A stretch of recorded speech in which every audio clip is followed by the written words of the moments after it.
கதிரேசன் வந்துட்டு இந்த கொலை கேஸ்ல நம்ம கண்டிப்பா சிக்க மாட்டோம். ஏன்னா ஏற்கனவே மல்லி மேல இந்த ஒரு பழிய தூக்கி போட்டாங்க. அப்படி இருக்கும்போது மல்லி தான் ஜெயிலுக்கு போவா அப்படிங்கிற மாரி சொல்லி கதிரேசன் ரொம்பவும் கான்ஃபிடென்ட்டோட இருந்துட்டு இருந்தாங்க.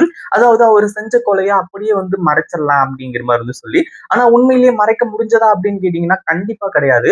அதாவது பல நாள் திருடன் ஒரு நாள் அகப்படுவான். அதாவது இவன் எவ்வளவு நாள் தப்பு பண்ணிட்டு இருந்தாலுமே கூட கடைசியில என்னைக்காச்சும் ஒரு நாள் அவன் குற்றவாளியா நின்னுதான் ஆகணும் அப்படிங்கிற மாதிரி ஒரு பழமொழி இருக்கு இல்லையா? அந்த ஒரு பழமொழி இங்க கரெக்ட்டா இந்த கதிரேசனுக்கு பொருந்துது அப்படின்னே சொல்லலாம். அதாவது கதிரேசன் இப்போ சுடர கொலை பண்ணிட்டு, கடைசியில எதுவுமே தெரியாத மாரி அப்படியே ரொம்ப நல்ல புள்ள மாரி இருந்துகிட்டு இருக்காரு. அப்படி இருக்கும்போது, ஆனா இந்த கதிரேசன் தான் கொலை பண்ணாரு அப்படிங்கிற ஒரு விஷயத்த நம்ம விஜய், மல்லி, வெண்பா இவங்க எல்லாருமே இப்படி மாஸ் காட்டி சில விஷயங்கள்லாம் செய்வாங்க அப்படின்னு கொஞ்சம் கூட எதிர்பார்க்கவே இல்ல. அதே மாதிரி இப்போ கடைசியில என்ன ஆச்சு அப்படின்னு பாத்தீங்கன்னா, இப்போ கதிரேசன் தான் இந்த கொலைய பண்ணியிருக்காரு. அதாவது அந்த சுடர கொலை பண்ணது கதிரேசன் தான் அப்படிங்கிறது ஆதாரப்பூர்வமா ப்ரூவ் ஆகுது. ஆதாரம் மட்டும் கிடையாது, சாட்சிகளும் கிடைக்குது.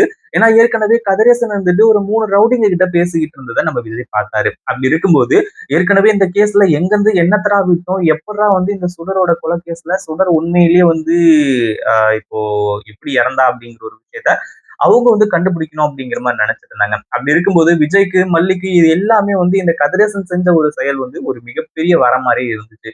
ஏன்னா ரொம்ப பெரிய வரம் அப்படின்னே சொல்லலாம். ஏன்னா அந்த ஒரு விஷயத்துல ரொம்ப ப்ரெஷரா இருந்துச்சு. ஏன்னா இந்த தீபிகா மேடம் இருந்துட்டு விஜய டார்ச்சர் பண்றது, மல்லிய டார்ச்சர் பண்றது, குழந்தைன்னு கூட பார்க்காம வெண்பாவ டார்ச்சர் பண்றது, இப்படி பல விஷயங்கள் போய்க்கிட்டே இருந்துகிட்டு இருந்துச்சு.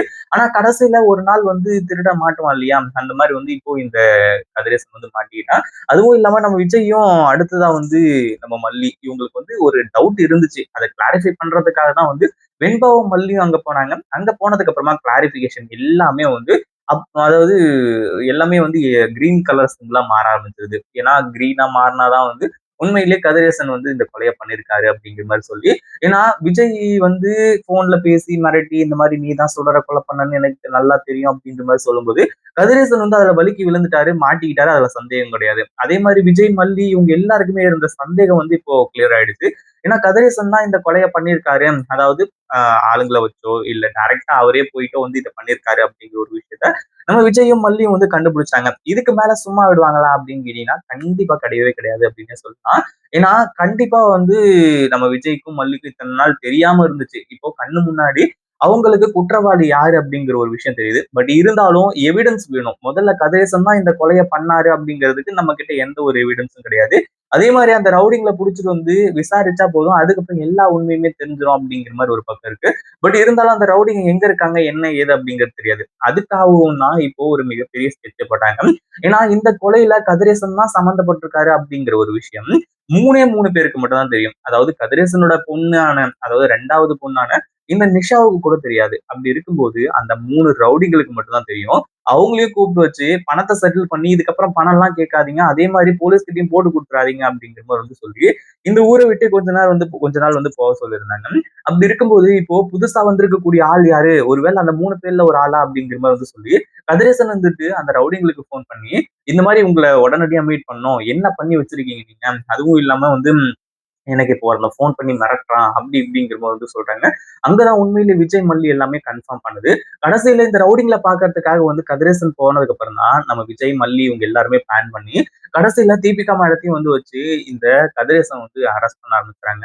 ஏன்னா கதிரேசன் தான் இந்த கொலைய பண்ணது அப்படிங்கிற மாரி சொல்லி இப்போ சாட்சிகள் கிடைச்சிருச்சு. அதாவது அந்த ரவுடிங்கள புடிக்க ஆரம்பிச்சுறாங்க. அதே மாதிரி இப்போ போலீஸ் ஸ்டேஷன்ல வச்சு அடி அடின்னு அடிச்சு வெளுத்து கட்டுனதுக்கு அப்புறமா கதிரேசன் எல்லா உண்மையுமே ஒத்துக்கிறாங்க. உண்மையிலேயே சுடர கொலை பண்ணது நான் தான் அப்படிங்கிற மாதிரி சொல்லி இது உண்மையிலேயே எல்லாருக்குமே மிகப்பெரிய அதிர்ச்சியாச்சு. அதுவும் இல்லாம என்ன நடந்துச்சு, ஏது நடந்துச்சுன்னு சொல்லிட்டு பிளாஷ்பேக் சொல்லும் போதுதான் உண்மையிலேயே எல்லாருக்குமே மிகப்பெரிய கூஸ் பம்ப்ஸாவே இருக்கு அப்படின்னே சொல்லலாம். ஏன்னா கதிரேசன் ஏற்கனவே ஒரு ஒரு எப்படி சொல்றது, ரொம்ப ஒரு மாதிரியான ஆளு. அதாவது அவர் நல்லவருன்னும் சொல்ல முடியாது, கெட்டவருன்னும் சொல்ல முடியாது. நல்லவங்களுக்கு நல்லவங்க, கெட்டவங்களுக்கு கெட்டவங்க அப்படிங்கிற மாதிரி சொல்லி கேள்விப்பட்டிருக்கோம் இல்லையா? அதுதான் இங்க இந்த இடத்துல நடந்திருக்கு. அதாவது தன்னோட பொண்ணா இருந்தப்போ இந்த சுடர் அப்படிங்கிற மாதிரி சொல்லி தெரியாதப்போ ரேணுகா அப்படின்ற மாதிரி நினைச்சு ரொம்ப பாசமா இருந்தாங்க. ரொம்ப எவ்வளவு இதா இருந்தாங்க அப்படின்றத பார்த்தோம். ஆனா சுடர் அதாவது இவ இத்தனை நாளா ஏமாத்திட்டு இருந்திருக்கா. உண்மையிலேயே நம்மளோட பொண்ணு இறந்து போயிட்டா, நம்மளோட பொண்ணு பேர வச்சு இவ்ளோ ஏமாத்திட்டு இருக்கா அப்படிங்கிற விஷயம் தெரிஞ்சது. அதே மாதிரி கதிரேசனையே வந்து இவ ஏமாத்திருக்கா அப்படின்னா, இவ எவ்ளோ பெரிய ஆளா இருப்பா அப்படிங்கிற மாரி வந்து சொல்லி கேட்டது. இது எல்லாமே வந்து ஒரு வெறியாயி கடைசியில இந்த சுடர கொலை பண்ணணும்னு முடிவு பண்ணியிருக்காரு. அதுலயும் முக்கியமா வந்து ரூ. 50,00,000 பணம் கேட்டது. ஏற்கனவே ரூ. 50,00,000 இவ தான் திருடி இருக்கா. இப்போ மறுபடியும் ரூ. 50,00,000 அப்படின்னும்போது கதிரேசன் பயங்கர கோவப்பட்டு, ஆளுங்கள வச்சு ரூ. 10,00,000ல வேலைய முடிச்சுட்டாரு. ரூ. 10,00,000 வந்து குடுத்து அந்த சுடர வந்து கொலை பண்ண சொல்லிட்டாங்க. இதுதான் வந்து நடந்தது. அப்படி இருக்கும்போது இப்போ கதிரேசன் எல்லாத்தையுமே ஒத்துக்கிறாரு. அதே மாதிரி ஆ அதாவது மல்லியோட கத்தி அங்க எப்படி வந்துச்சு அப்படிங்கிற மாரி வந்து விசாரிக்கிறாங்க. ஆனா மல்லியோட கத்தி வந்தது இது எல்லாத்துக்குமே காரணம் வந்து இந்த ரகு தான். அதாவது ரகுவோட ஆட்கள் தான் வந்து அங்க போட்டுக்கிட்டு வந்தது.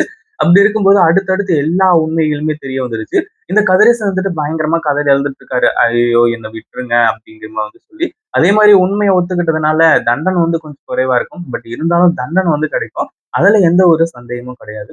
அடுத்தடுத்த விஷயங்கள் எல்லாமே நல்லபடியா போய்க்கிட்டு இருக்கு. அதே மாதிரி நம்ம விஜய்க்கும், மல்லிக்கும் அடுத்ததா ஒரு மிகப்பெரிய பிரச்சனை இருக்கு அப்படின்னா, அது இந்த தீபிகா மேடத்துக்கு புரிய வைக்கிறது தான். இந்த கேஸ்ல மட்டும் வந்து நம்ம மல்லி கொலை பண்ணல அப்படிங்கிற ஒரு விஷயத்த புரிய வச்சுட்டாங்க அப்படின்னா போதும். கண்டிப்பா தீபிகா வந்துட்டு தன்னோட தம்பி விஷயத்துல வந்து மல்லிக்கு எந்த ஒரு சம்மந்தமும் இல்ல அப்படிங்கிற ஒரு விஷயத்த தெரிஞ்சுட்டாங்க. பட் இருந்தாலும் அது எவ்வளவு பெரிய விஷயம் அப்படிங்கிறது வந்து இதுல இருந்தே நல்லாவே தெரிய வந்திருக்கும். கண்டிப்பா இந்த ஒரு விஷயத்த யாருமே எதிர்பார்க்கவே மாட்டாங்க. அதுலயும் வந்து நம்ம தீபன்லாம் வந்து ரொம்ப ஹெல்ப் பண்றாரு இந்த ஒரு விஷயத்துல. இத பத்தி நீங்க என்ன நினைக்கிறீங்க? அந்த வீடியோ பிடிச்சிருந்தா லைக் பண்ணுங்க, ஷேர் பண்ணுங்க. இப்பதான் நம்ம சேனலுக்கு ஃபர்ஸ்ட் டைம் வரீங்க அப்படின்னா, கீழ இருக்க சப்ஸ்கிரைப் பட்டன பிரஸ் பண்ணிக்கோங்க.